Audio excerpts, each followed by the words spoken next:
Good morning, everybody. Thank you for joining us. We are now going to start the event. I hope you enjoyed the poll questions that we have. Just going to go through a quick agenda with you so you can just familiarise yourself with everything that's going to go on today. Hopefully this will be our last virtual event and we can go back to doing in-person events as well.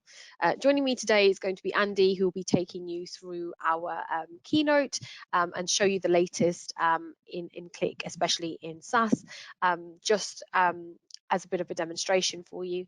Then it will come back to me, and I'm actually going to be joined by my customer Dan from and Neil, sorry, and Dan from Pizza Express, and they'll be joining us to discuss their journey into the SaaS deployment of Qlik as well, and how that's going for them, so give you a bit more of a feel as to what it looks like and whether it's something that you would like to explore. Now is a good time to let you know that all of our sessions today are live. We only have one pre-recording today, which is a short interview with Dan. So just before Dan and I start talking, we are just going to show you a short clip, a pre-recorded clip of a short interview that we've done with him. But we want to keep these sessions as interactive as possible. So we do encourage questions, comments, and we'll do our best to take you through them and answer those questions through the session, if not at the end of the session as well today. Following the presentation, Chris is going to be taking you through our partner presentation, and then towards the end of the session today, Alex is going to be hosting a hands-on workshop that if you haven't already got access to Qlik Sense SaaS through an existing subscription, we can send you an invite to join, and you can follow the environment and follow along while Alex is presenting as well, just to get a feel of what the new environment looks like. And with that now, I'm going to be handing over to Andy. He'll be doing our keynote and our demonstration for you.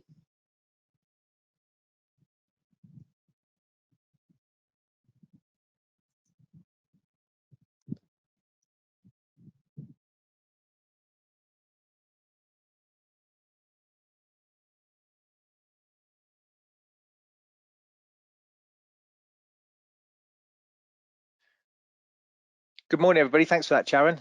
Again, a muting problem there. We've condensed the content down into smaller time slots for this year based on some of the feedback that we received from people. So I think filling those feedback forms in at the end is really important for us. So please do that. That would be great.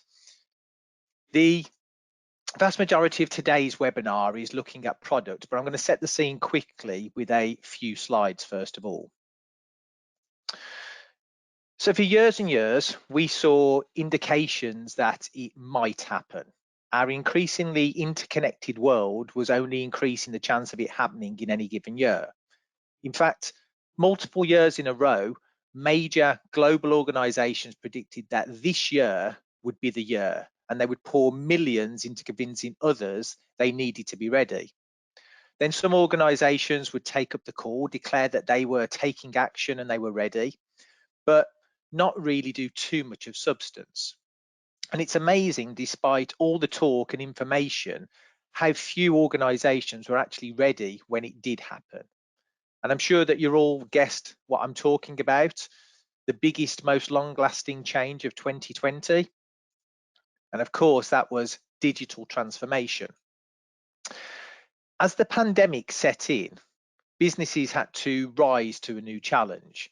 This crazy, unwelcome disruption forced upon us all became a catalyst for change, a change in personal circumstance, no doubt, for many people, but also a change in the way that we had to operate as businesses.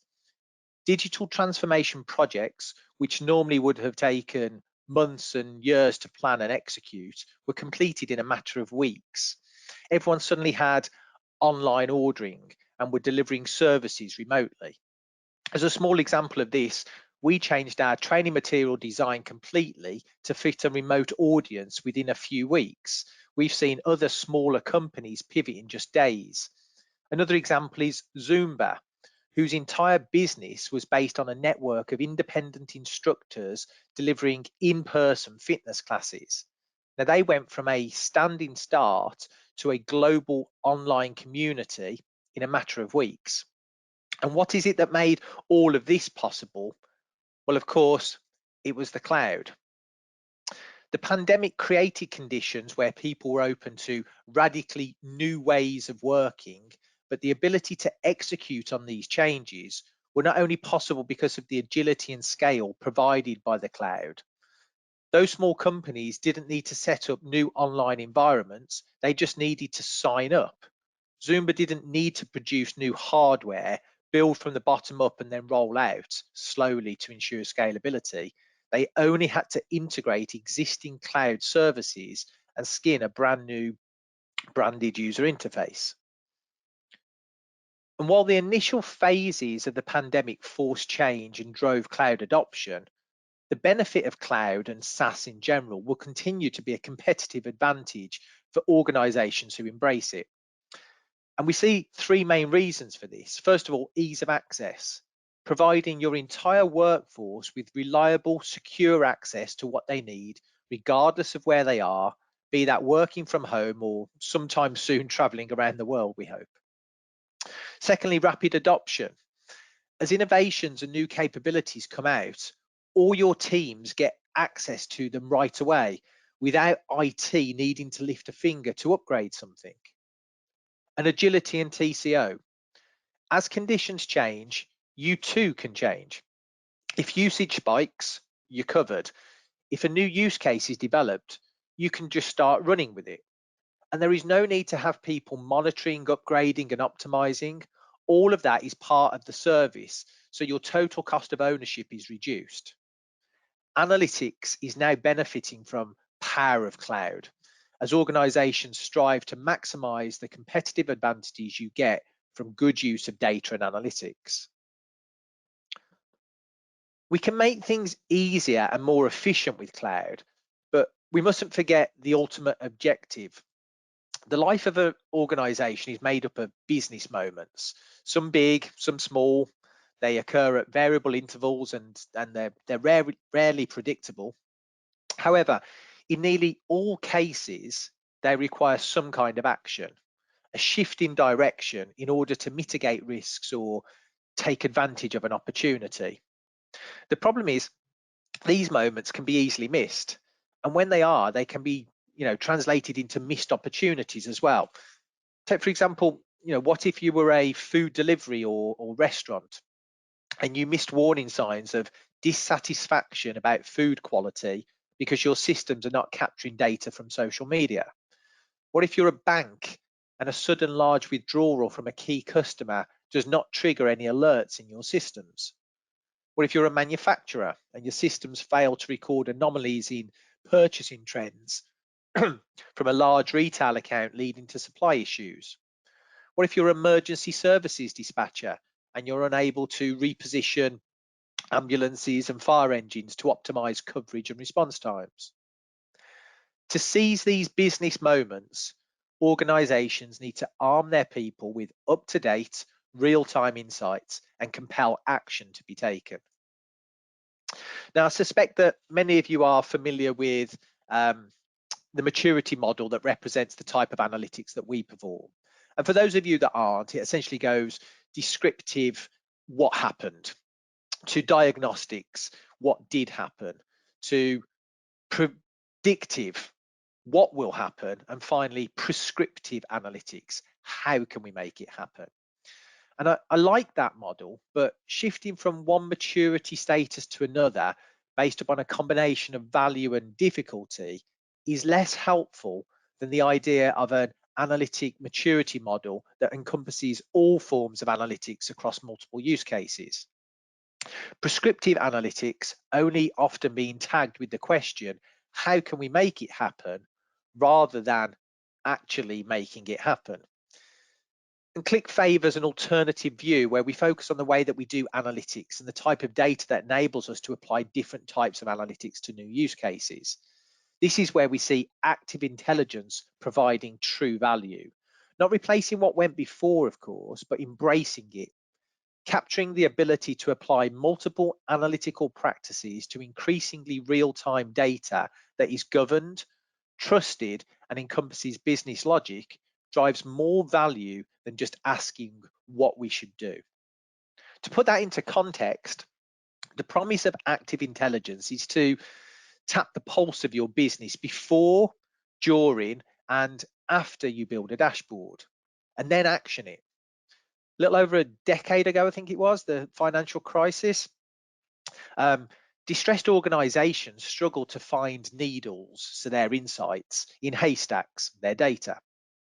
In response, Qlik was the enabler of data and analytic architectures moving from being passive to reactive. Now in 2021, we want to be your partner, enabling your move from reactive to augmented to active intelligence. So regardless of your organization's current level of maturity, we know that Qlik can be an essential catalyst in your digital transformation journey. The vision of active intelligence is unique. It's unique in the market, and while others may try to imitate it in words, it's only Qlik that is delivering it in the products that we have today. So that is the vision, to enable active intelligence and close the gaps that result in missed business moments. And ultimately, there are two parts to this. First, we're delivering the component parts that enable us to build a complete end-to-end analytics data pipeline. The unique combination of data integration, analytics, and services offerings provide that foundation.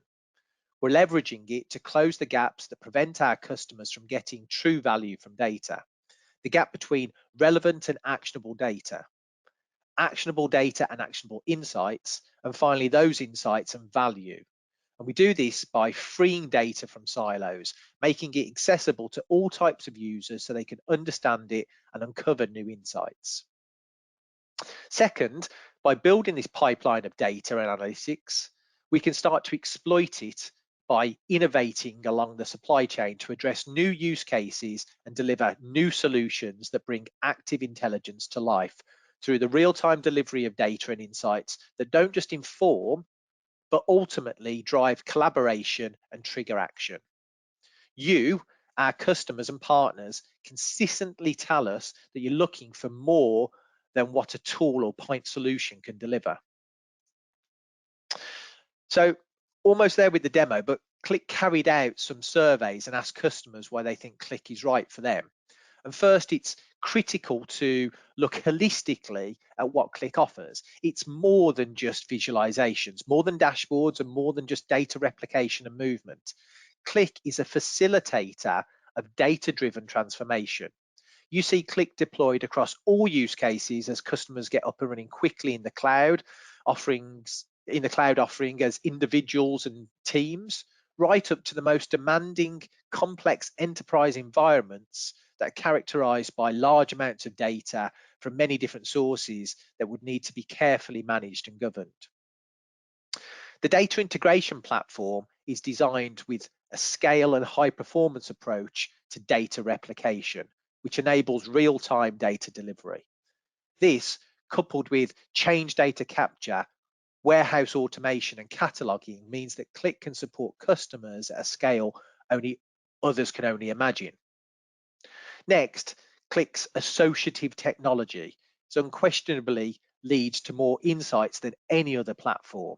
We don't use a SQL approach that forces users to drill down through a specific path, a predefined way of getting to that data, leaving data behind at each step.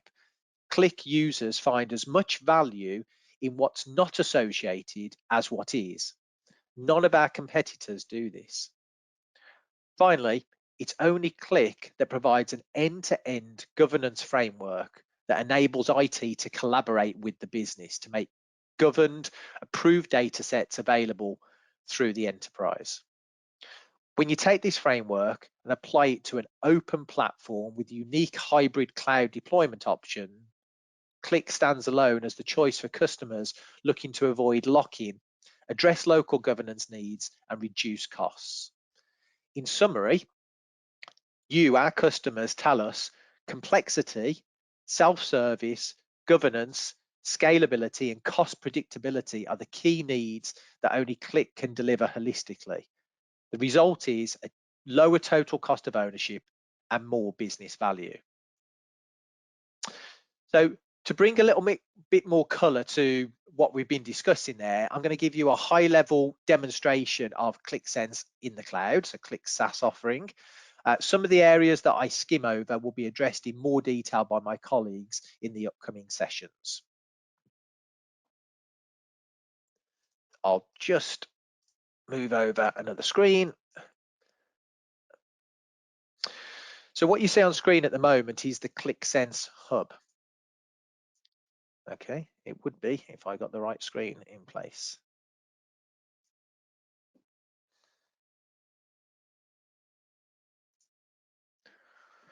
So what we can see on screen is the Qlik Sense Hub at this point in time. And this is Qlik in the cloud. So I'm in my personal area and I get to see all the different apps and data that I'm working on. If I navigate to charts, then I can see the most appropriate charts that I need to pull out from the different applications, so I get a quick view of what's going on in the business. And when the data is refreshed, they refresh in the hub, so I'm up to date with everything that's going on. In the apps area, these are the apps that I'm currently working on. And then the data area introduces some of Qlik's data cataloging capability. So I can see Excel files and QVD files that you might be familiar with, and I get the ability to go and open that data set. So this is a different starting point for some self-service capability within Qlik Cloud. As I open that data set, I can see some of the details around it, and I can go on and profile that data. Again, some of my colleagues will be going into more detail around this, so I won't spend too much time on it. I also get the ability to sample that data. So I can view that I'm getting the right information to be pulled through to the application that I want to build. And also, if there's sensitive information contained within that data set, then I can go and add the appropriate property. So it could be that it is personal identifiable information, and that'll help me and others that are using that data later on.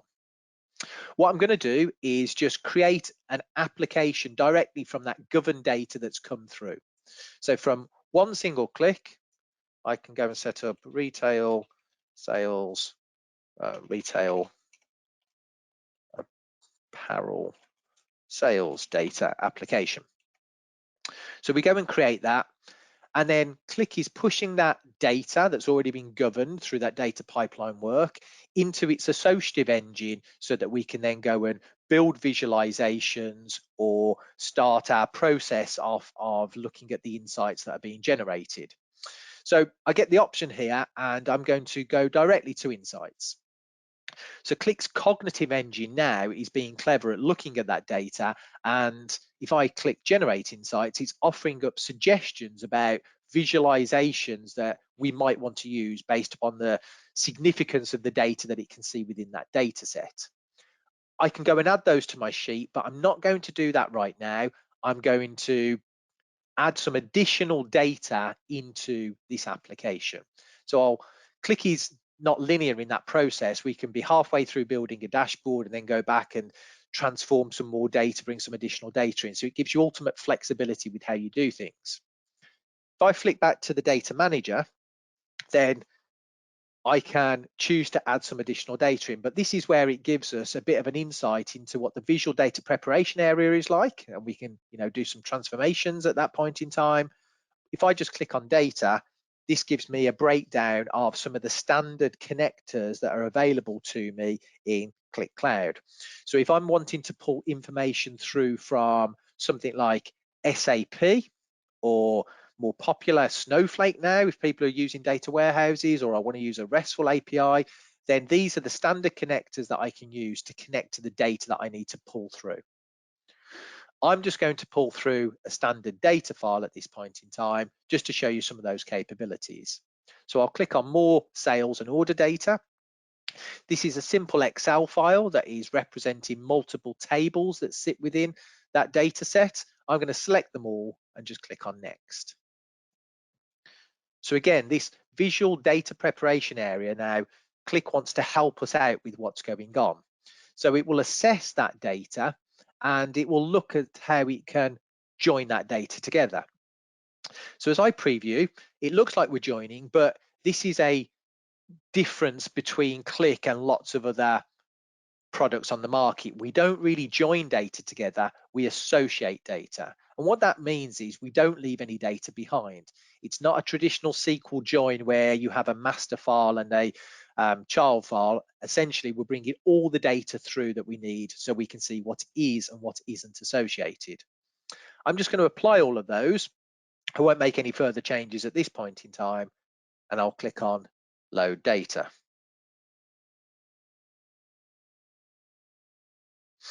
That data again is going through that associative engine, so Qlik can understand it, and I'll be offered up the option to go to Insights or to go to Sheet.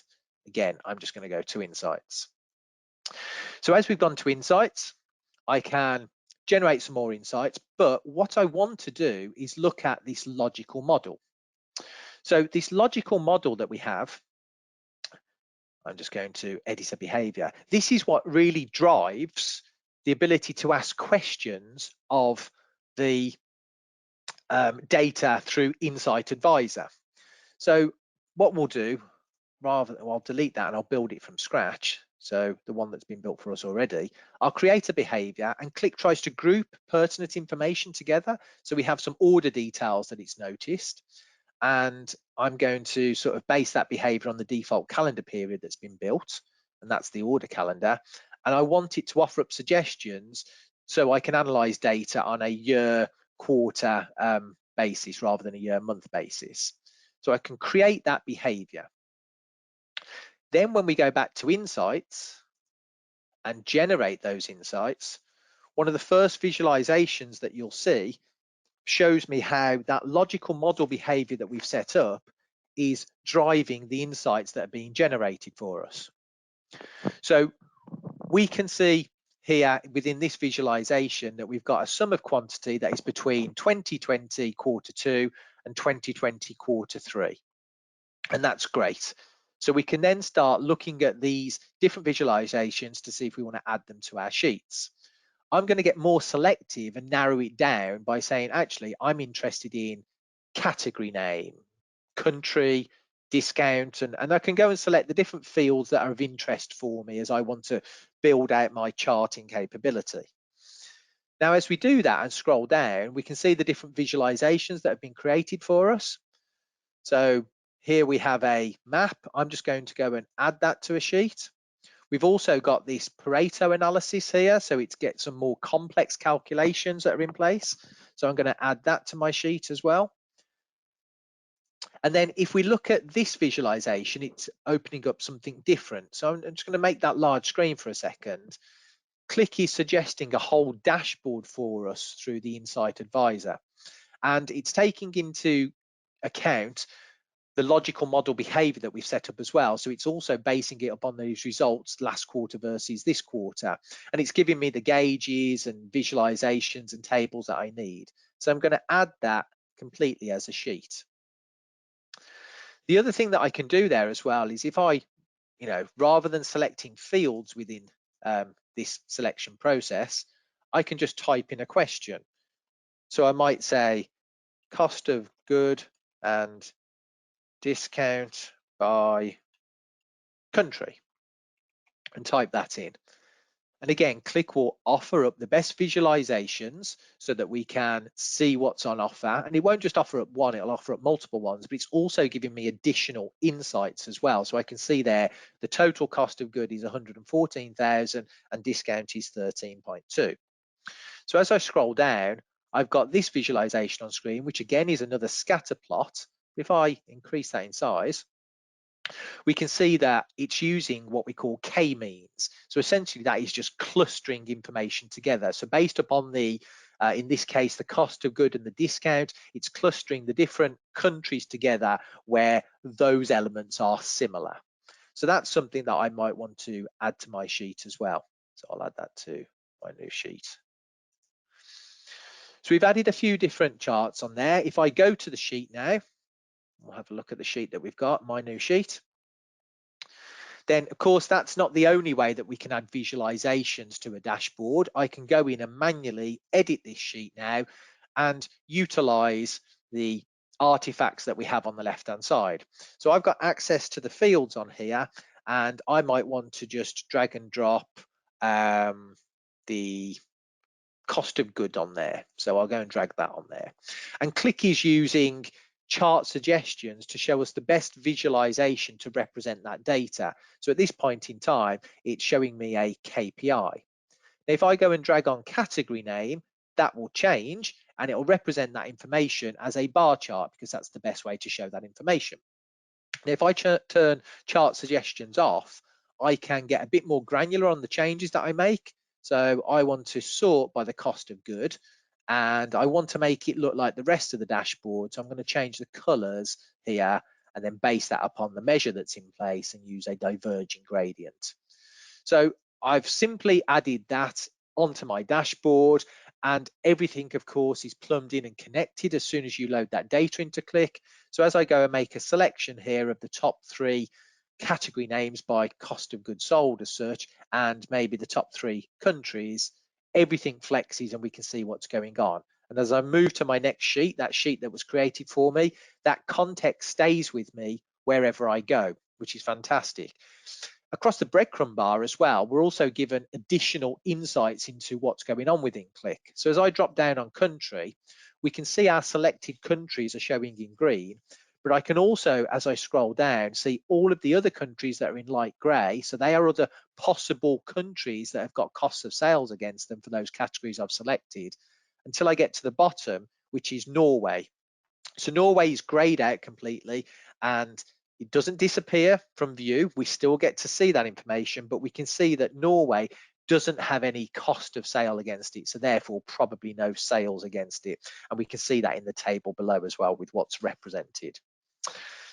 That's not the only way that we can search through information. So if I clear my selections down, we can use the global search. So as I start typing sport, Qlik will try and finish off for me what my selection was. So I'll go and select sportswear and then type in Germany and France, for instance. So I don't need to know the underlying architecture of the databases. I don't need to know what the field names are called. I just need to know what question I want to ask. And you can use the global search to go and make that selection. And then, of course, everything flexes on every sheet. So we're just representing the information that's been selected at that point in time. So sportswear for Germany and France. Okay, so that was a high-level overview of some of the capabilities of the associative engine. I'm just going to finish off in the next couple of minutes of showing some value-added elements that sit within the SaaS platform itself. So if I release my selection and right-click on this visualization at the top here, I can choose to monitor that in the hub. So where you saw the charts area before where I was showing the hub, then I can say this is something that I want to look at, this contribution of country to overall sum of sales. I want to look at it on a regular basis. Now, if I navigate back to the hub and go into my personal area of charts, then we can see that we've got that chart available for us, and whenever the data reloads, that will be updated real time. So we can action things directly from looking at a visualization rather than having to navigate to the application that exists in. We've also got the ability to use Ask Insight Advisor outside of an application. So this is a global context now. And this will work across all the apps that are set up to work on it. So I'm going to look at maybe office supply sales data now. So a different application that we've already got set up. And I might ask the question, what are my total sales? And Qlik should understand the context of that. And of course, we can fine tune that through the logical model and the behaviors and things, but it shows me that we've got just over 2 million as the total sales that sit within that application. It stays in context then as well. So I can use the microphone and say, what about margin? And of course, that's quicker and easier than typing. So I can see what's going on there, but Qlik will offer up some additional suggestions for me as well.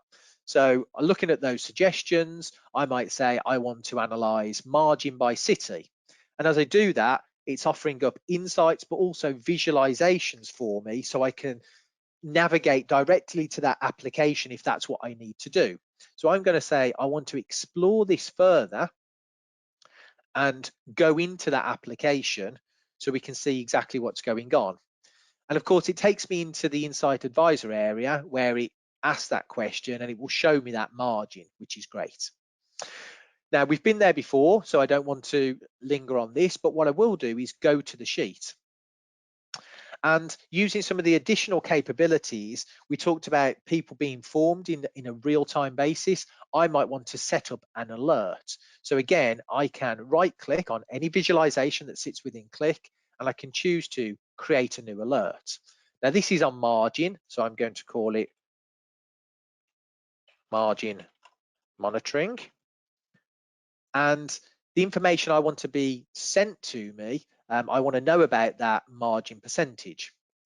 I also want to know about the sales amount, and I'm going to show that in a monetary amount. So I'm going to set up the formatting as money, and I also want to know about the cost, and again, set that up as a monetary amount. So we can see a preview of the data here, and it gives me a global context to what the margin percentage, sales and cost is, but I want that broken down by a particular dimension. So I'm going to refine my data there and say, actually, I want that shown by subcategory. And again, as we scroll down, we get a preview of that data. I can say, use the current selections that are in the application, which there are none. I can edit those and go and make selections right now to apply further date filters, region filters, wherever it might be. Or I can simply say, actually, no, I just want no selections in place. So it's always giving me a breakdown of, the highest level. Then to say, how are we going to get that condition sent to us? Or that trigger sent to us, we put some conditions in. So I'm going to say, on the margin percentage, I want it evaluated against the current set of data. And I'm going to say where there's a standard deviation of 1. And I want it where there's a greater than standard deviation of 1. So it now narrows down, based upon the data that's in there at this point in time, that full list of subcategories down to 4. And then we get to say how we're going to distribute that information. So I'll say when the data is refreshed, and I might share that with one of my colleagues. So we'll send that to Alex Walker as well, if they've got access to this app. And I can then create that alert. That alert has been created now, and of course, we've set it up so that when the data is refreshed, that's going to get pushed through. So again, if I navigate back to the hub, there's my office supply sales data. I'm just going to run a reload of that information. So it tells me that the reload of the office supply sales data has started. Now, again, one of my colleagues might go through some of the mobile capabilities in more detail, but if you've got Qlik Sense set up on your mobile device, the alert will then get sent to your mobile, as well as being sent to your email, as well as being sent through to the notifications here. So we can see that notification has come through. So alert monitoring failed to evaluate some users. So I'd set Alex up and he hasn't got access to it, but I can see that that has now been triggered. So I can see what has been sent through to me. I can also potentially see the email that has been sent as well. So if I just grab that,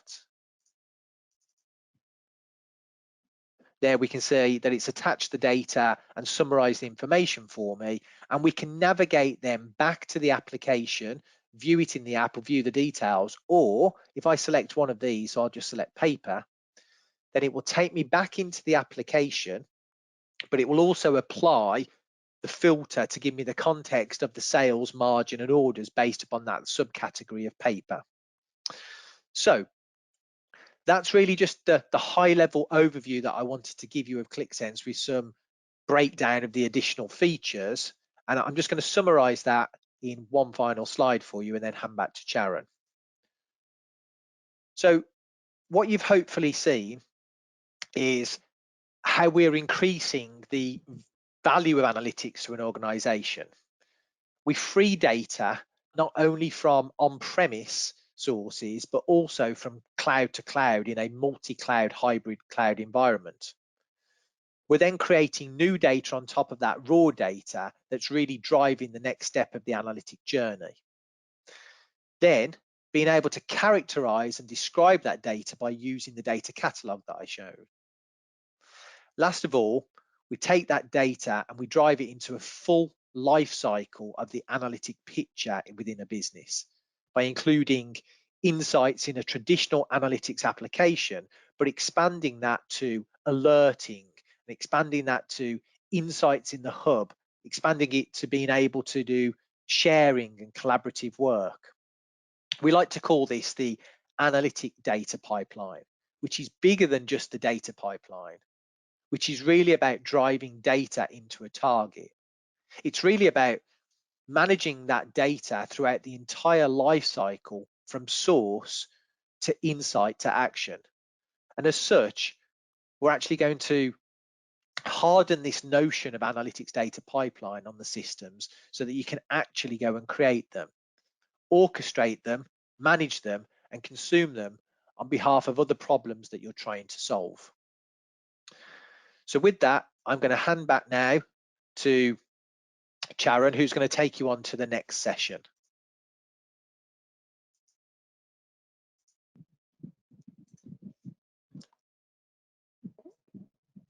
Hi everyone, I'm just going to play the video now with the interview for Dan. If you just bear with me 1 second, I will just start that for you.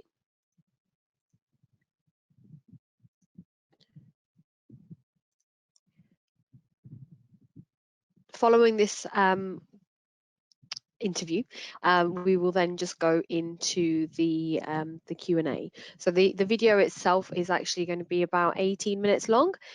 So yeah, if you do have any questions during that, then it will be a good opportunity to start thinking about them, pop them in the chat box, and then we will get those addressed for you shortly. So I'll just be showing that to you now. Bear with me 1 second.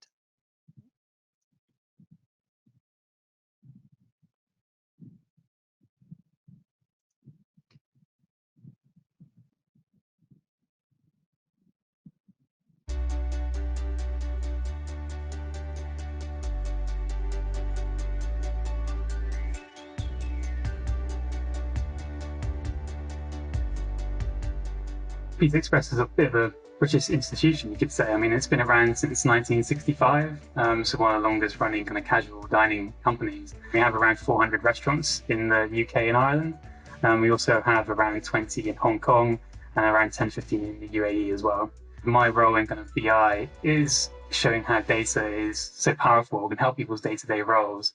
The tiniest KPI, for example, in a dashboard can make a huge difference to the day-to-day running of a restaurant. Even looking at like the amount of waste we make one day, for example, can make a huge difference to the final to the profit number. It's been a long-running tradition where you run competitions in restaurants between the waiting staff, and literally whoever sells the most pizzas will get at the end of the week will get some sort of voucher or something like that, which is a really great incentive and something the staff really like. But it was quite a hard way of measuring that, really. And it was in terms of either kind of looking at the till, kind of almost like scraping lots and lots of data to get to that point. So, and it felt like really hard work to get there.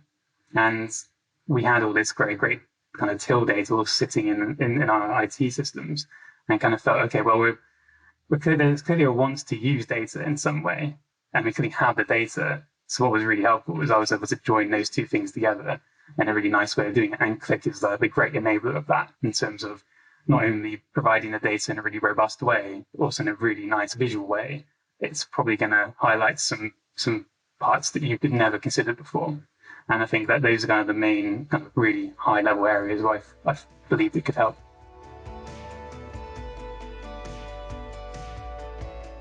I joined about 3.5 years ago. My background's in consulting, so I've worked with kind of BI projects before and a lot of different companies, and obviously as a consultant rather than an internal resource. When I joined, our existing IT director kind of built this really robust data warehouse, which had a huge amount of data and disparate data in it. It was really nicely collated. Finance were already using it to analyze data, but there was no real visualization or any kind of tool, any kind of BI reporting tool like that. We had some kind of some static basic stuff, which was purely these are the sales for this week, for example. I mean, it helped, but it didn't really give much insight. We looked at the big hitters in terms of like the Gartner quadrants, and that was quite a sensible thing to do. I'd worked with Power BI in the past. That was one we considered. But Qlik was just really stood out for me in terms of we had a bit of a philosophy. Well, part of the philosophy in the BI strategy we have here is that we don't really necessarily want to outsource all of our development to a third party, because we like that control and the agility we get from doing things ourselves. But we didn't have a huge team of developers that could go and sit and dedicate 100% of their time to writing dashboards or anything like that. So we kind of came up with this nice kind of hybrid where we wanted to utilize the business users' expertise in terms of them building the dashboards. And we felt that Qlik was the most straightforward one for them to learn in terms of a lot of these tools are drag and drop initially, in terms of, so that's quite easy to do. But when you want to delve into do things more complicated, it can be really quite technical. So Qlik just felt like the leader in that. We then initially started off with just rolling out to our operations teams and our territory managers, who each look after about 10 restaurants each. And they really liked it in terms of it kind of blew their minds in terms of the immediacy that the data was available and the kind of the one version of the truth. Because in the past they've received Excel documents, they've had to do their own manipulation. It took them time. I mean, their primary role was to look after their managers and make sure their restaurants are as profitable as possible. They didn't have time to start messing around with spreadsheets and to get to the data they needed. So it saved them so much time. It was really valuable, and that was the feedback we received. And that kind of all passed on to senior management, and they liked it. They felt that the investment that we made was having a return immediately. Beginning of this year, we moved to the SaaS model from the on-premise because that was the agreement we had, and we felt that we were okay with managing 40 to 50 users on the on-premise. We could do that ourselves with the help of Ometis, but now we're talking kind of 300 to 400 users. We felt we needed a scalable, robust system, which was the SaaS model. And just the exciting developments they're bringing out is really important as well. Especially kind of the mobile app, because we have an iPad in each restaurant, so the ability to view that on the iPad is really important to us. And then so that's really enabled us to start looking at restaurant analytics, which we're hoping to kind of deploy this summer, which will be a massive step forward. And it's really, really exciting. It's got a lot of traction within the business, a lot of talk about it. And that's kind of where we are at the moment. So we're preparing for that, making sure the training's on point, because we want to make sure the adoption works. We have no doubt the tool is right for what we want to do.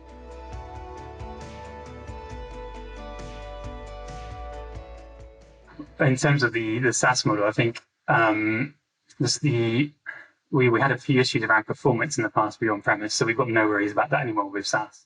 The fact it's completely managed by Qlik, it makes a huge difference. I haven't got to keep pestering our infrastructure guys to go, okay, can we get more memory or anything like that to make sure that we can handle all the use. In terms of the usability, the mobile app is huge. That's readily available for us. We can plug into our own Active Directory, which means that there's no need for a VPN. That was a bit of a problem in the past for us. That's not needed anymore, which makes a huge difference. That was always going to be a bit of a hindrance in terms of we had to get users to log onto a VPN first and then into Qlik, which it's that small hurdle, but it's these tiny things that make a difference. And then it's the content updates. Now it's all done under the bonnet, so we don't have to worry about those. If there's ever a need to roll back, that's all managed by Qlik. Any kind of issues in terms of problems that might be under the bonnet, all completely automatically notified by Qlik. So it's in terms of customer experience for both us and also the restaurants, the licenses, it's very seamless, and we don't have to do an awful lot for it, and that's really useful as well. So we can spend time on other stuff.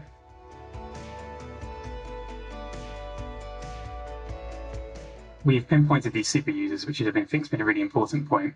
So we found people who have a bit of a flair for this already, and they were producing Excel dashboards. Like, particular one user was creating like these amazingly complicated Excel reports. And the really great thing is they then teach others. So it's this great kind of knock-on effect that we didn't really expect as well, in terms of they're not only really great at the role, but they're massive advocates and evangelize Qlik, which we haven't even asked them to do.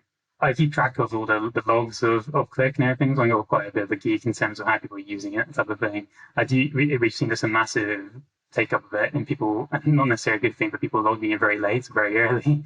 I seem to be obsessed with data. I think just through normal life, we become analysts in different ways. And I think people love numbers, and they love trying to make sense of these numbers. The territory manager can take an iPad, go and speak to their restaurant manager, go and speak to the staff, and go and say it. And because we even have way to level information, they can go and say, okay, well, you did X number of sales last week. That's really well done. Or they can say, okay, well, we're a little bit below target. Have a team meeting and maybe show it out on their tablet or show it on the computer screen, and go, okay, well, as a team, let's just try and do a bit better this week. So it's kind of a combination of giving them hard values, which is going to make them better at their job, but also kind of helping a bit of collaboration within the team as well. But before, they had to do a lot of manual manipulation. So now it's these dedicated dashboards, which are updated 4 times a day just to capture the latest data. They've got no worries about the quality or the immediacy of the data. They can, if there is an issue, we'll inform them, but kind of 99% of the time it's going to be correct. So they don't have to worry about that, and that's a massive deal. When in terms of they have to often make presentations to their managers, they can grab screenshots from Qlik if they want to, or they can use Qlik itself as just to demonstrate it, because they become more au fait with Qlik as they've been using it for over a year now. We are close to rolling out a near real-time dashboard as well, so it'll be about 30 minutes behind from now. And that's going to be really powerful in terms of just providing that kind of competitive element within the restaurants. The aim is that all the restaurant staff will have availability to their sales for that day and at a given time, and then they'll be seen against their colleagues in a different restaurant down the road. And speaking to restaurant staff, there is a competitive element between them. So having that to give like a as a measurement, I think is really powerful. And then they can have a bit of banter between each other and go, okay, well, I've done this number of sales and everything. And we'll use them for competitions as well. And that's inevitably going to drive sales. So it's kind of looking for those marginal gains and then looking at reducing the outputs as well as improving sales.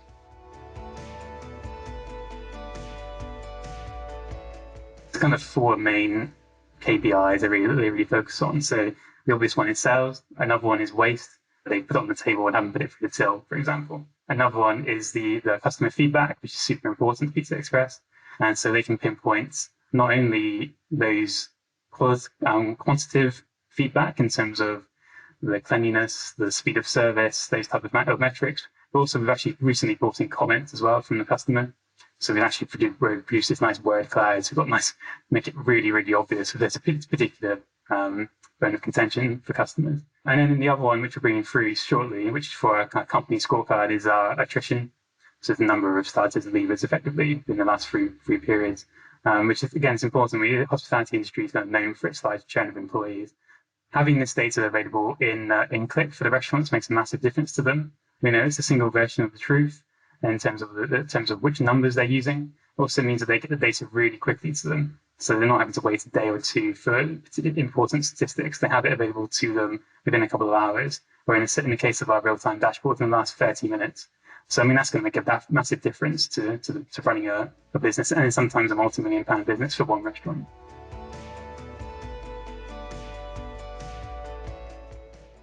I think this makes everyone better informed. So, like our board members are very much big advocates of Qlik. Obviously, they make the big decisions. They need to have as much information as possible. And I think that's the really key thing, is that they are as informed as we can make them in terms of the decisions they make. It then trickles down. We make sure that there's one single version of the truth. That was a bit of a problem before we brought in Qlik, in terms of we had all these spreadsheets flying around. There was human error was introduced inevitably because of this. There was confusion a lot of the time. This means that we have one number, like for net sales, for example. We have one number for the customer feedback and that type of thing.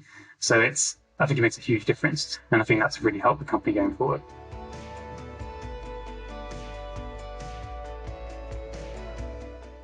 Yeah, so Ometis have been our partner for the last 18 months or so. We chose them because they were the kind of leading Qlik consultancy in the UK. So it's kind of a bit of a no-brainer for us. We worked with one of their developers to set up the on-premise environment. We did that in the space of a week. So it was very quick, which is great, kept everything on budget. And then Alex and his team helped us with migrating to the SaaS model. Again, seamless. It was done in January. I think it took about 3 to 4 weeks to get it all set up. So now it's quite a big migration because we built quite a large number of apps at that point. And obviously moving over all the back-end stuff. It was all on budget. It was very easily communicated. So yeah, I couldn't speak more highly than the team, and because it's just one less worry. It means that, okay, well, we got all this technical stuff. I'm just going to give it to these guys. I know they're going to do a good job, and they're going to do it on time. It's very kind of a laid back relationship we have. We chat on Teams all the time. If it's kind of not only on a particular subject, but if there's a new development Qlik have released, I'll often get a message from Alex on the team saying, okay, this has just been released. Maybe you want to have a look at that. And then also kind of conferences that come up as well. It's very informal, which is great. I don't want it to be really to be formal. I think I like kind of that quick interaction we have. It's just, it's very easy, very, very seamless.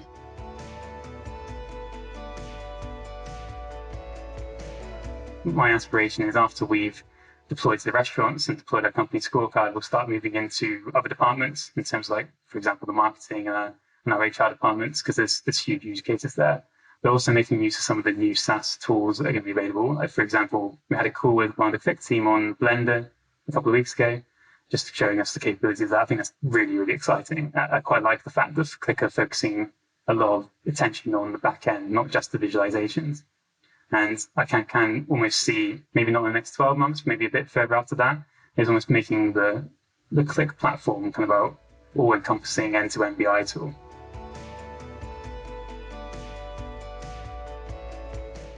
Our last kind of couple of months, I've had Teams calls with our CEO, COO, and all the other kind of parts of the senior membership team, just demoing Qlik, showing what we can do with it. And then I've had numerous requests, such as that real-time dashboard from our CEO. So this would be very, very useful. Can we look into this? The fact that they're that engaged is great, because it's half the battle sometimes with any kind of BI project is getting senior buy-in. And because it's not always immediate, because they often just see the shiny dashboard and don't see all the benefits from it. So I think it's making a huge difference to them. And like I said before, they know that they're getting correct information to make decisions upon. And when there's such massive decisions and obviously a quickly changing industry that we're in, it's very important to them to make sure that they have the data available to them.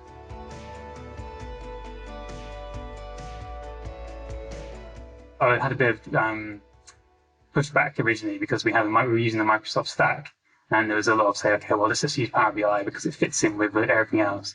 And I kind of felt that, okay, well, maybe that makes sense from a very kind of broad level, but it's because the technology is the same. But I think it's worthwhile for any kind of person who's in a similar role to me as a BI manager, is to really kind of delve a bit deeper and to think about the model to see what we're going to push forward with. It's going to be an ongoing project for my whole time at Pizza Express, because it's ever evolving. And the way that Qlik are investing into SaaS at the moment, and hopefully will do in the future, it's going to help with so many use cases going forward. So I would really advise them, just not say look at the software which fits your underlying data management tool, but really look at the functionality that Qlik offers.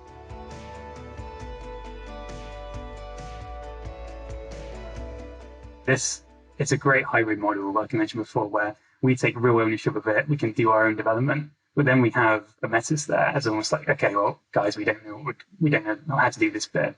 Can you help us?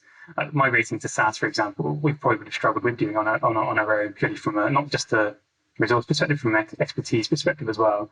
And it works so well in terms of just the hybrid model. We got heavily involved with my team, and so did Alex and his team. So I would really advise him to look at that as well, not just outsource everything or just do everything internally. I think that's definitely a way forward as well.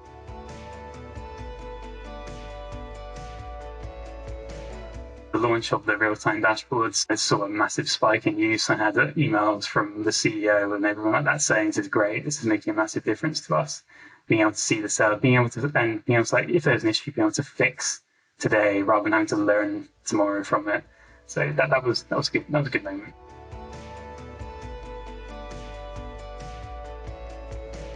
Well, it's a good question. I really feel like Qlik is like my baby in Pizza Express. I feel like I don't want to like appear arrogant, but I feel like I did the work to bring Ometis in, to get Qlik set up for both on-premise and SaaS. Pushing forward the adoption, pushing just evangelizing constantly to the point where people were bored of me talking about it. To now kind of see it, how positive it is, how popular it is. I mean, that feels really good, and it's kind of thing that kind of, it's a cheesy line. It's what gets you up in the morning. It means that what you're doing is worthwhile to the company. It's helping the company not only hopefully make more money, but also making people's working lives better in the restaurants, that type of thing, because they're the core of the business. If they're not happy, then the rest of us are going to struggle. So yeah, that's probably how I feel about it.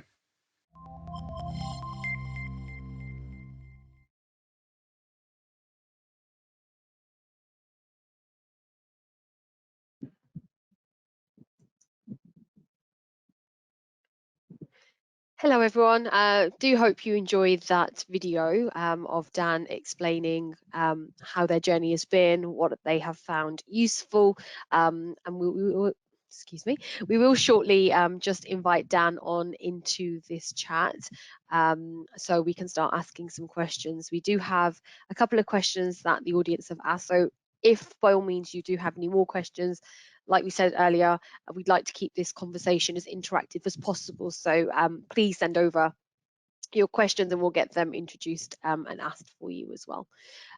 Dan, if you're here, can you just share your screen with us, and we can talk to you. Perfect. Neil, are you joining us as well? I shall certainly try. My audio is not great, I'm afraid, but I'll keep going as long as we can. Perfect. Hiya, Dan. Hi, How are you doing? Hi, I'm good, thank you. How are you? Good, good. You're back in the office, I see. Or is that just for the occasion today? No, it's back Thursdays at the moment, yeah.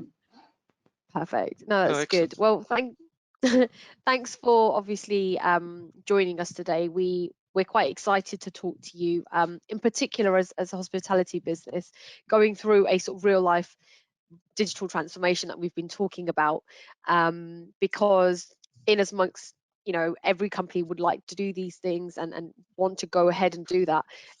Some people's projects may have been a little bit delayed because of COVID, but it was really interesting and really amazing to see that your business, being a hospitality company, just pressing ahead and doing the transformation regardless of what, you know, the climate was around us. So congratulations on doing that. It's been amazing to see that transformation with you guys and working with you guys to do it as well. But we do have a few questions from the audience that we'd like to ask to begin with, and then some of ours as well. One question we have from Lauren, I think, or Lucas, sorry. Can you please elaborate a little bit more about the sort of process workflow and automated action from the Action Centre? I think that might be a question for Dan, it's I mean, Dan, you mentioned that you'd had a little look at Blender the other day, so I suspect that is along those lines. How do you see using that element of functionality in the future? I guess it offers a lot more flexibility in terms of data flow and process flow. So the immediate use case we had was around sending emails, sending messages to Teams, because we use Teams a lot in Pizza Express. So it's sending like any kind of failures, any kind of data alerting. I know obviously there's the inbuilt alerting in Qlik SaaS, but it gave a bit more flexibility. We didn't have to use kind of the out-of-the-box stuff that Qlik offered. We had that freedom to build our own stuff. Just kind of we have some developer expertise in house. So it's opens up a lot more use cases. No, that's very good. I mean, you just mentioned the alerting there. Is that something that you can see yourselves making more use of in the future? Definitely, yeah. I mean, we have a couple of people already using it, just in terms of they have a particular focus on a particular area of the country in terms of the restaurants. But yeah, we need to educate the users a bit more. It's still very new, but we can definitely see that being used a lot more going forward. Yeah, and do you see that as you know, a lot of the alerts, obviously they can be set up by the end users themselves, and do you see that a bit more of expansion, I guess, of self-service within the company? Yeah, that's something we're striving for. We don't want to become a bottleneck like we have done in the past, where the BIT, the holders of the data or the access to the data, we want people to be able to put it themselves. That's going to speed things up. We want people to be more literate with data, not to have to send a quick email just asking for it's very old-fashioned way, and Qlik enables that hugely. And yeah, the data literacy thing is key, I think, especially in a large population like you have there of users. So how are you addressing that? Is there sort of data literacy training going on? Yeah, I suppose there is. We're putting together quite comprehensive training guides, training videos, even because we found that documents are a bit dry and people don't always read through them. So we kind of tried to produce some more fun, interactive videos, and that's a very simple kind of snackable videos where you can understand something like quite a key metric we have is a gross average spend per head, which literally is the amount for each person, and really quick explaining what that means, and then just having a nice kind of collection of guides which people can refer to. So that hopefully will improve our data literacy as well. Yeah, so it's teaching them what the KPI is actually aiming to show them, I guess. Yeah, and then whereabouts in Qlik they can go to retrieve that, and how they can set up the alerting, and so on and so on. Yeah, and I know you did make me smile when you talk about the competition between the guys in the restaurants. I mean, do you do that between stores as well? Is there any competition there that? Yeah, definitely. That is particularly the local ones. Like, I've been to a few different restaurants and I'm trying to get an idea, and they're great camaraderie between restaurants, particularly the local ones, and they always want to kind of outdo each other. So Qlik's really great for that. It's very visual. Yeah, do you do sort of like league tables and stuff like that, or? That's the plan. Yeah, so that's kind of our rollout in the summer. We're going to have literally league tables, even waiter league tables. So they're going to be Oh, wow. looking at themselves, moving up and down the list. So yeah, it's going to be fun. Yeah. Well, when I go into my local one, then I'll have to have a quick look at the league table first and praise one or two. Another question that we had relating back to one of the points you made in your video, you talked that you are aware of Power BI, you've used it in the past. So one of the questions asked is, how would you compare the learning skill set required versus Power BI? In terms of a developer perspective, or kind of end user? I would think both, actually. Looking at the person who's asked the question, I would think that would be both. So I think that was kind of one of the main reasons we chose Qlik, in terms of from a developer perspective. I mentioned in the video interview around that hybrid model, and that was the decision we made. So we wanted it not to be too complicated to develop quite complicated dashboards. Yep. And so I felt, and so the execs felt, that Qlik was the more straightforward to learn, in the sense of dragging and dropping, but also writing expressions. It's not a million miles away from Excel. They're very familiar with Excel, where the DAX language in Power BI, for example, can quite complicated if you want to do some more advanced stuff. So that was kind of the big driver from a developer perspective.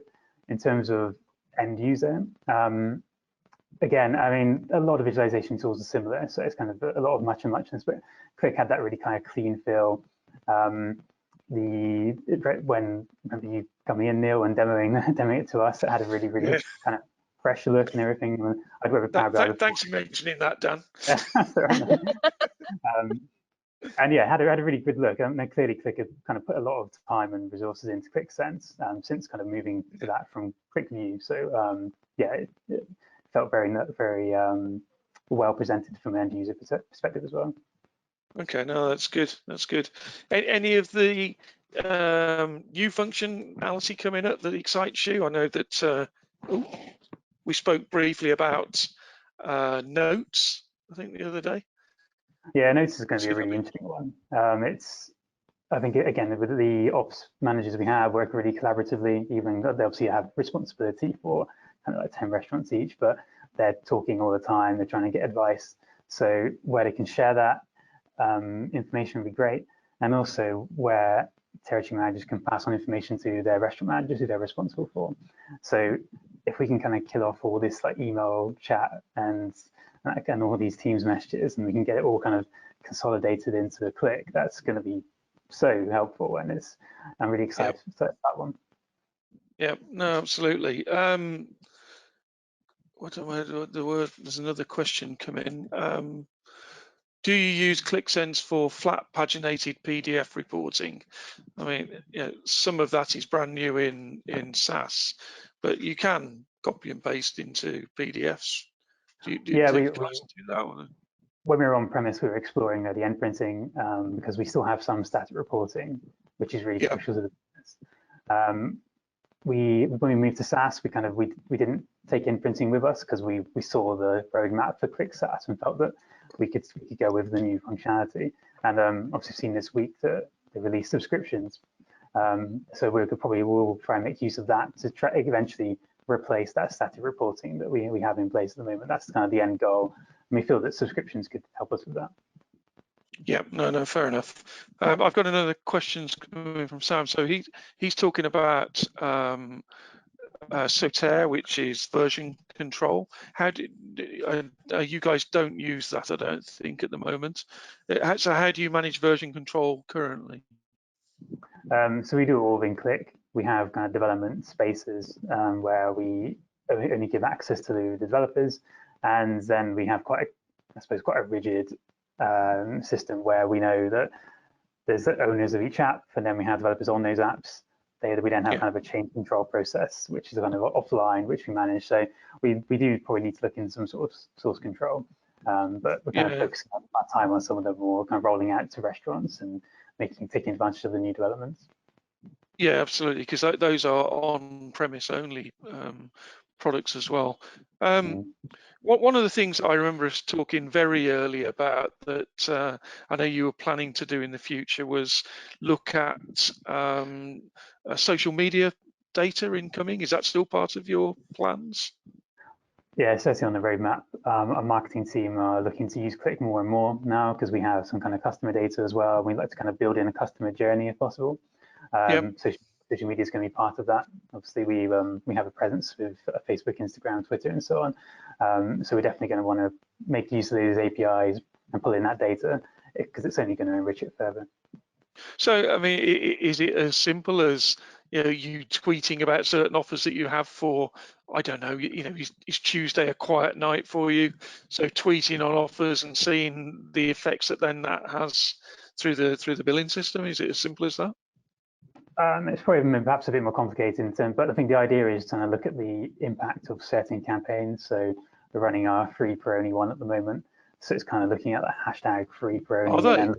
Yeah, bit of a plug there, yeah. So it's kind of making use of that, seeing whether the times that people download and redeem badges correlates with when they see the tweets or the Instagram posts and so on. So it's kind of looking a bit more in depth about kind of the impact of our social media marketing.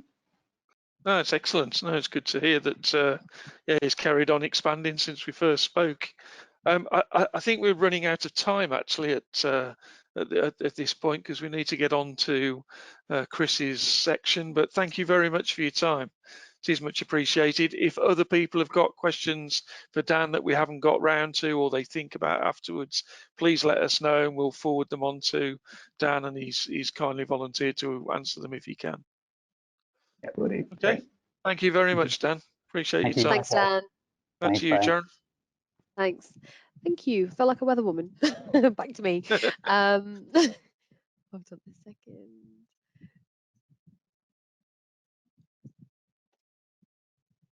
So we are now just going to hand over to Chris, who is going to be doing our partner presentation, just showing you a lot more of the functionality that we've got that Andy was talking to you about earlier. Neil thought it would be a good idea to show you what Chris looks like in his opinion, but this is what we actually have Chris looking like today. So yeah, over to you, Chris, and I'll just stop sharing my screen. Maybe we should do a quick poll to see if I actually look like Richard. Spitting Let me image. just go ahead and share my screen. Before you're asleep, Neil. Right. Neil, can you confirm you can see my screen? Yeah, we can see your screen. All there, mate. Yep. Perfect. Okay, so I'm going to give you a glance at Qlik Sense in 2021. Before we get into it, I'll just give you a recap on the release cadence. So specifically, we're going to look at Qlik Sense SaaS today. Some of the functionality I'll cover is in client managed as well, or will potentially trickle down later on. So Qlik Sense SaaS has a continuous delivery release cadence. That means that it will continually upgrade and release new functionality week on week. Typically, we see that happening around about on a Tuesday. But it is continuous, so it could happen at any point. Client managed, however, has moved to a quarterly delivery, so down from the 5 releases every 10 weeks. And we're seeing the upgrades come in the second month of each quarter. So there you can see we've got February, May, and we've got August and November to come later this year as well. Beneath there, I've added some, just some of the new functionality and changes that have hit the platform this year. So it's just a subset of those, and as you can see, some of the key ones I'll cover in my next slide as well. Notably, you've got the data catalog, which Andy covered in his earlier keynote, and you've got the Qlik mobile app for SaaS, which Dan covered in his video there as well. Beneath there, I just wanted to drive home that continuous delivery from SaaS. Because we're seeing continual upgrades and deployments and patches, we're seeing a 63.6% addition to capabilities coming into the SaaS platform. Some of those are gap functionality between the SaaS and the client managed. Some of those are new capabilities like your alerting, your insight advisor, your self-service reporting, which potentially will then trickle down to your client managed. Next, I'm going to cover off my top 6 favorite things. So it was 5, but as we said, we're seeing new innovations come to the Qlik platform. So one of those I had to add in there rather last minute, just to cater for that. So one of the things that Dan actually covered in his video that we saw earlier was getting to that single version of the truth. Now, if you're new to Qlik Sense, how we ensure that you get the single version of the truth is actually to build what we reusable assets, reusable expressions, and that's in the form of master items or master measures. So these are your definitions of how you calculate a particular metric. So in here you can see I've got a few of those measures set up, and if I just click on one of these, you can see we've got the expression there, some client managed and some SaaS, and that gives me the number of changes that have happened in each of those different platforms. Now, Qlik have recently released the ability to reference master measures in expressions. Now, what that means is rather than having to have multiple versions of these expressions to do lots of variations of KPIs, so for example, a variance, where I would need the expression of the client managed and the SaaS, I can now just reference those master items. So this is really going to help improve and reinforce the single version of truth, but also improve the integrity of your dashboards. I can also reference those expressions within the background colors. So here you can see I can reference those more easily there. So you're not losing, you're not having isolated expressions which might go amiss when you're doing upgrades or doing changes to your dashboards. You might not always see these because they're not front, left and center. They're behind the scenes driving colors as an example. Equally, what I always see or commonly see when I look at client dashboards is you have a lot of users that might just want the flexibility to change the name or the label of a particular expression, and to do that they end up breaking the master item.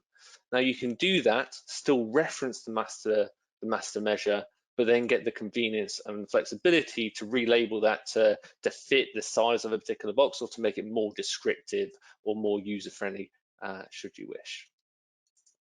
So that's master measure, referencing master measures within expressions. Next, we've got the Qlik Sense SaaS mobile app. I've not got a live demo, but we have pre-recorded a YouTube video that released a couple of weeks ago, and that will be sent out as the links will be sent out after this webinar. Now, the Qlik Sense SaaS mobile has been completely redesigned, and it's a combination of 2 former apps. You've got the client managed version, and you had the alerting that came over from Rox AI. Now, this comprises both or all of your monitoring apps, so all your monitoring charts. So those we saw in Andy's demo, he added a chart to the hub. You can still view those from the mobile app.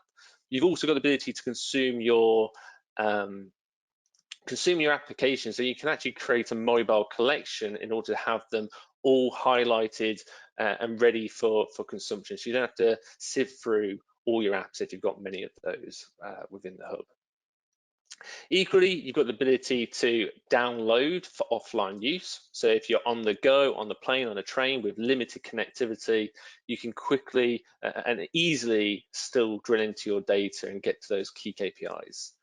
And lastly, you've also got alerting. So your alerts can be sent, those notifications can be sent straight to your phone, so you can always stay up to date with your data as it changes there as well. Next, we've got data catalog. So data catalog, which was again covered by Andy, is the ability to profile your data. So as you can see here, when we're in the hub, you've got the ability to see all types of assets. so your charts, your apps. I'm just going to specifically look at the data asset here. And see here we can see we've got this transactions.qvd. So this works with QVD files and CSV files for now, and potentially it'll open up to other file formats there as well. If I click on the three dots, this ellipsis, I can go ahead and profile my data. And this really gives me some insights into my data without even having to add it and start visualizing it. So here I can see I've got my, I've got several fields in here. One of those is my transaction line ID. Here I've got the min and max values. I've got the average and the total number of distinct values there as well. Equally, I can change this to look at it from a string point of view or a string literal. And here I can see the frequency of values within there. And again, I can see the total number of distinct values. If I change this view from the tile to the list view, I then get those same KPIs just in a tabular format. But I also get the flexibility there to add some more interesting metrics about my data. So this is really the metadata of your data. So here I can see I've added in the 0 values. And lastly, I've got access to the sample of my data, again, without having to load it into an application. So this is an additional way to load data. So as you saw from Andy, this is additional workflow. You don't have to go through this way, but this is just another way to do that. If I go to the properties, we can also then add this as PII data, so personal identifiable information. And Qlik have alluded to future capabilities where you might then be able to obfuscate that data within your dashboard based on these properties there as well. So I could go ahead and create an app, but I'm not going to. Yeah, so like I was getting to before, there's a lot more capabilities. This is still very much in its infancy. So we're going to see, hopefully going to see lineage come into this as well. So be able to track your data from source through to your end user application. So see the full workflow of that data and any transformations that have occurred on that journey there as well. Next, we've got app performance evaluation. So this one's more targeted towards the developers and administrators on the call. And this is really going to help understand any changes or those objects that are particularly slow performing. So I'm just going to go ahead and open this view up. So in here, you can see I'm inside an app now. I've got the details of that app, and I've got the performance evaluation option here. Now I can go ahead and trigger a performance evaluation, but I'm just going to click on the results.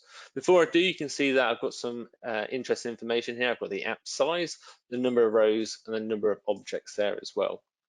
If I click on the results, I get a bit more information. I get the peak RAM, so I can make sure that it's within the SaaS limitations or where it's starting to approach those. And then I got further details, which gives me interesting insights into the largest uncached load time and the cached load time there as well. And I can link over to those objects. So I can really see what's affecting my performance there. I encourage all users, all administrators and developers out there to adopt this as part of your app publication process. This will really help identify where you might have added an incorrect join, which has bloated that app up, or when you might need to reduce the volume of data to make sure that it's as performant as possible to your end users. Next, we've got alerts. So this was covered very briefly by Andy in his demo again. And this isn't strictly new. This actually came at the end of last year. But some of the capabilities that have specifically come out this year. So here we can see we've got the ability to schedule alert evaluations, so you can have it on a set time schedule rather than the app reloading. You've also got notifications about data alerts, so that's whether you've been signed up to an alert by somebody else or whether an alert has failed for whatever reason. The two that I'm going to focus on for this demo is the multi-step condition and the ability to list and edit applications from within an app. So this is an app that I've already got set up, and you can see we're looking at products A, B, and C. If I just right click on this chart, I've now got access to my app, my alerts, and I've got access to all the alerts that have been created within this application. So I've only got the one here, and it's monitoring low gross margin products. If I click on this, so previously that you had to go through the profile settings in order to access your alerts, I can go ahead and make a change to this. So here you can see I've got a data preview of what will be alerted to me, of the data. And if I go to the next conditions, the next tab, the conditions tab, I can then get a preview of what will now be alerted to me. So here I've got a condition set up, which is looking at all sales greater than the value of 75,000. And here, out of the 3 products, I've got B and C that are coming through there. I now want to add a secondary step. So with that subset of data, so B and C, I only want to be alerted of those products that are below 45% gross margin. So I'm going to add an additional condition there. I'm going to unlink it. When I unlink it, it means that we're going to effectively produce a workflow. So perform condition 1, filter the data down, then perform condition 2. So quite similar to what you might do within an app when you're analyzing and exploring your data. So here I'm going to select the gross margin percentage. I'm only going to select those that are less than 0.45 or 45%. And here you should see that I only get product C coming through. So that's a quick example of how to set up alerts or multi-step alerts within your applications. And lastly, we're going to look at the latest capabilities. So this only came out last week, which is self-service reporting. So self-service reporting is going to be the equivalent of imprinting. So imprinting is specifically for client managed, and it's going to stay client managed. Qlik have decided to rebuild or rebuild a self-service reporting suite specifically for SaaS. And in its first limited capability, we're seeing the distribution to yourself of PDF reports. So if I just open up one of my apps,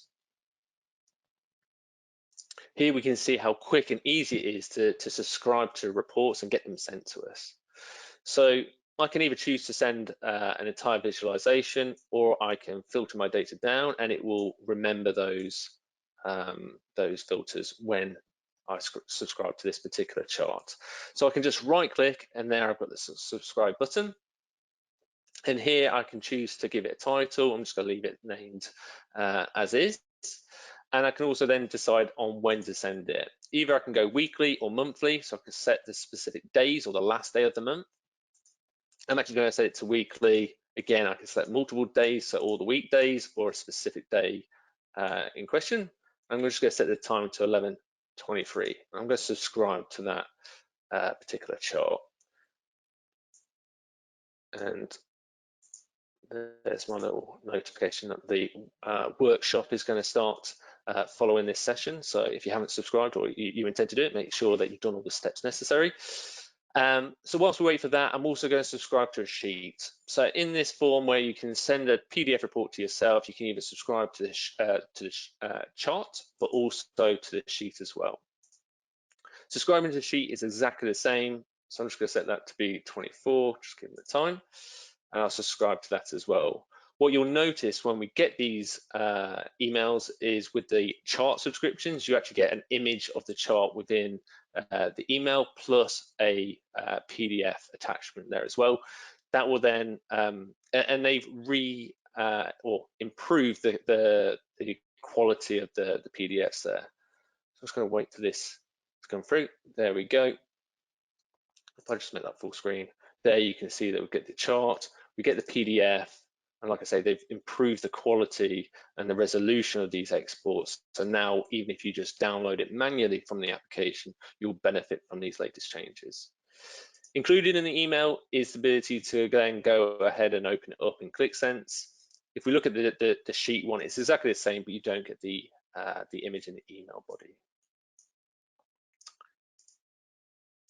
I'll just go ahead and make this full screen. We'll just have a quick look at how to manage subscriptions. So if I click on my profile settings up at the top right corner, I can navigate to subscriptions. And here I can see the list of those, and I can choose to either delete or disable those, or send now. When you send now, it will just evaluate and send that across to you almost immediately. So that's self-service. That's, like I said, a very limited use case for the moment. We hope to see, it's not guaranteed, but we hope to see the Excel template come through, as well as the other Office products, so PowerPoint and Office. And then we also hope to see the ability to distribute to our peers and external recipients as well. Now, before I finish, I just want to cover off looking at the second half of 2021 and beyond. So some of the things that we saw on the Qlik World webinars was collaborative notes, and Neil touched on this earlier. Now, collaborative notes is a way to effectively, just exactly as it says, collaborate with your peers. Now, if you can just imagine having something like an instant message and chat integrated next to your dashboard. So having a pane where you can type questions, you can add your commentary and really collaborate with your peers, tag them into there. If they're not on and inside Qlik, it will send them a notification. But you can then add snapshots and your selection state to really get and drive actions, as opposed to taking questions offline or delaying those conversations. So we're seeing that as a big game changer once that lands. Next, we've got Qlik Thoughts. So those of you that are a bit conscious about having your data within the SaaS platform, within cloud, you can have the convenience of SaaS, so having Qlik still manage the software, but the flexibility of a hybrid approach where you've got the thought deployed next to your data and you've got a single point of entry, as well as all the latest and greatest features that come with the SaaS platform. Lastly, we've got the Qlik automation. So Dan touched on this and did a great answer about Qlik automation. And this is the integration of the Blender workflow editor within the SaaS platform. So this will help and support task chaining and alerting use cases, as Dan alluded to. So the ability to reload a QVD generator as a precursor to a visualization app, and then alert the developers, administrators, or whoever's interested at the end of that particular schedule. So we're seeing that as going to be a very nice and seamless and integrated approach to really step through your data journey. And that summarizes my presentation. So I'll hand you back to Sharon, who will answer or ask any questions. Amazing. Just before you go, Chris, where can anybody attending today find and get their hands on these kinds of features? Quite simply on the SaaS platform. So if you've got an enterprise tenant set up, or you can register for a trial temporarily should you wish. Equally, you've also got our content. So we do regular videos, regular blog posts that covers a lot of this latest and greatest functionality. We're always happy to do quick one-on-one sessions with our customers as well. So I just encourage people to get in touch. Perfect. No, thank you for that, Chris. I will just start sharing my screen now, and we'll move along on to the next part of the session. Thanks again, Chris. Thank you.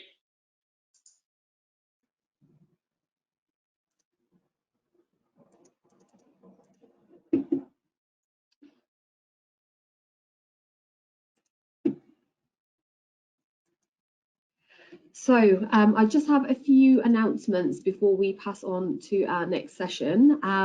If you don't already, please follow us on socials. Chris kindly plugged himself a little bit earlier on, where he'll be sharing some short clips with us with new highlights that are happening in SaaS as they come along as well. So it helps you keep up to date from a visual way rather than having to sort of fact find yourselves. We're also going to be hosting, and actually my colleague Alex, who will be handling the next session, is going to be hosting a fortnightly, quite interactive session and discussion type webinars where we're led by any questions that you may have, and also helping you keep up to date with the changes in SaaS as well, because they will happen automatically. So we'll be sending invites to our existing customers already, but if you're not already a customer of ours, if you wouldn't mind popping your email in the feedback form with a link attached below, then we'd really, really appreciate it, and we can keep you up to date with all of that stuff as well. Lastly, as Andy mentioned when we first started the webinar, we really do appreciate your feedback. We're quite conscious of putting out information and content that is useful, and wanting to make sure that we're taking you on the journey as Qlik changes and evolves as well as an organisation. So please do send us your feedback. Let us know what you liked about today, whether you like these kinds of sessions, what else we can do to keep you up to date, happy, and making sure you're getting the best out of your investment with Qlik as well. And now we're going to be going over to the last part of our webinar today. It's a hands-on Qlik Sense workshop that is hosted by Alex. He'll be going through a number of different elements of Qlik Sense SaaS with you. And if you would like to join the webinar, we've got the link on the screen here. If not, it is also in the chat as well for you. You can click into the link and join the webinar as well. Thank you very much for joining, guys. We really do hope you appreciate and enjoyed the session today. And I'll just hand over to Alex to. Yeah, I'm going to jump across. It's a team. That link is a Teams meeting link. You should go on there. I'll be over there in a minute or so. But just to say, that's going to also be quite an open session, showing a couple of those things in SaaS there. But happy for that to be open Q&A. We'll see how many people join and what you want to talk about. But we've got an hour. I've got some things I can show you, but I'm also happy for you to just ask questions, and we'll take it in whatever direction it needs to go in. So yeah, thanks a lot for joining today, and I'll see you over in the Teams meeting shortly, hopefully. Thanks, Alex. I'll just be hanging around for a few moments just to redirect people over to Teams. Again, if you need the link, please pop over to the chat function. The link is there. It should take you straight over to the session that Alex is hosting for you and waiting for you as well. So thanks again.